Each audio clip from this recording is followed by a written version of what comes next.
Welcome to Solvetic, your channel to always learn technology easily.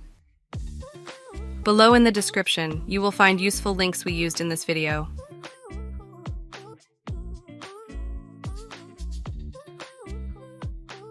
Today in Solvetic, we will see how to remove files recommended list recent files. Click on the Start menu. Now right-click on any file and select Remove from List. You will see that it is deleted.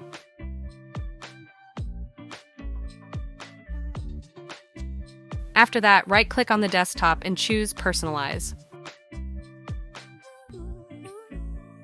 Open the Start section. Now turn off the switches, show recently opened items, and show recommendations for tips, shortcuts, new apps, and more.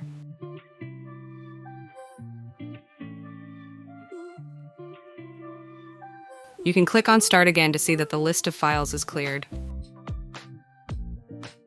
Hey, remember to subscribe Solvetic channel.